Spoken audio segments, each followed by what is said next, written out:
Supreme court collegium ने cash कांड में घिरे जस्टिस यशवंत वर्मा को इलाहाबाद हाईकोर्ट में ट्रांसफर करने की सिफारिश कर दी है। इसके विरोध में इलाहाबाद हाईकोर्ट बार एसोसिएशन ने अनिश्चितकालीन हड़ताल का ऐलान कर दिया है।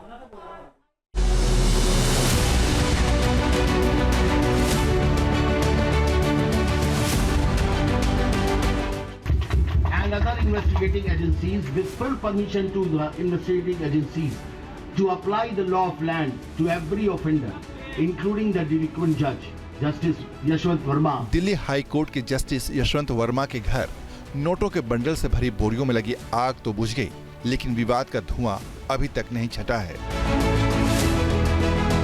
बल्कि ये गहरा ही होता जा रहा है। कैश एट होम की जांच की प्रक्रिया शुरू हो चुकी है। सुप्रीम कोर्ट ने 3 जजों की इन हाउस समिति का गठन किया है। I salute the wisdom of Chief Justice of India and other members of the Collegium of Supreme Court who released the report of the Chief Justice of Delhi High Court, also constituting a 3-member in-house committee. The version of Justice Verma had also been released, who has clarified that the money has been planted in the storeroom, which is being used for storing the spoiled goods near the servant quarters. सूत्रों के मुताबिक Delhi police के 5 अधिकारियों और जवानों ने अपने mobile phone police मुख्यालय में जमा करवा दिए हैं। ये वो अफसर और जवान हैं जो 14 मार्च की रात जस्टिस वर्मा के घर आग लगने के बाद सबसे पहले वहां पहुंचे थे। इनमें तुगलक रोड पुलिस स्टेशन के SHO, 1 sub inspector, 2 head constable और 1 कांस्टेबल शामिल हैं। इनमें से 1 हेड कांस्टेबल इस केस के जांच अधिकारी हैं। इनके मोबाइल फोन को कैश कांड की जांच में शामिल किया जाएगा। बताया जाता है कि इन पुलिसकर्मियों को दिल्ली पुलिस कमिश्नर संजय अरोड़ा से मिलने उनके दफ्तर में बुलाया गया था। पुलिस कमिश्नर ने उनसे जस्टिस वर्मा के घर आग लगने से संबंधित तमाम जानकारी देने को कहा। उधर दिल्ली पुलिस ने दिल्ली फायर सर्विस को पत्र लिखकर आग लगने के कारणों की जानकारी मांगी है। आखिर आग किन हालात में लगी, इसकी वजह क्या थी, फायर सर्विस को इसकी डिटेल्स देने के लिए कहा गया है। सूत्रों के मुताबिक नई दिल्ली जिला पुलिस ने इस केस में 2 रिपोर्ट तैयार की है, जो पुलिस कमिश्नर को सौंपी जा चुकी है। इनमें से एक रिपोर्ट में कहा गया है कि 14 मार्च की रात आग लगने के बाद जस्टिस यशवंत वर्मा के निजी सहायक ने कॉल किया था। इसके बाद फायर ब्रिगेड की 2 टीम घटनास्थल पर पहुंची थी। पुलिस के पहुंचने से पहले दमकल की टीम वहां पहुंच चुकी थी।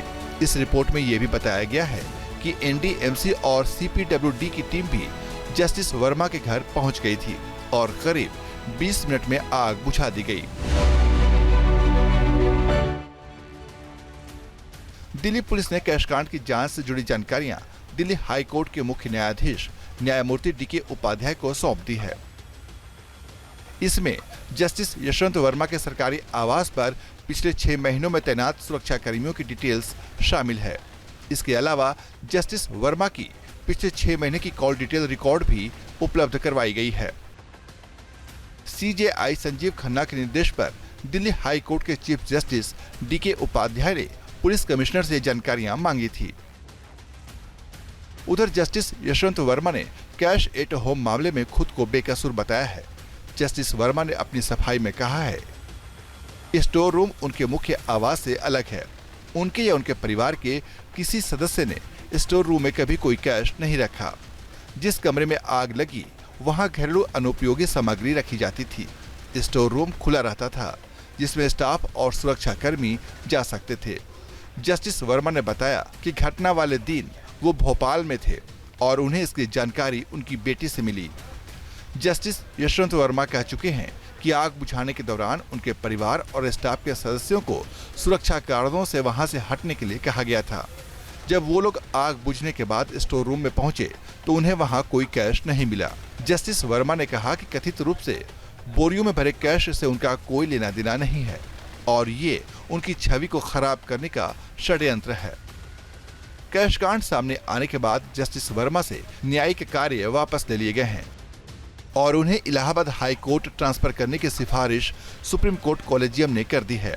लेकिन Allahabad high court bar association ने इस तबादले के खिलाफ मोर्चा खोल दिया है और जस्टिस वर्मा के खिलाफ महाभियोग लाने की मांग की है।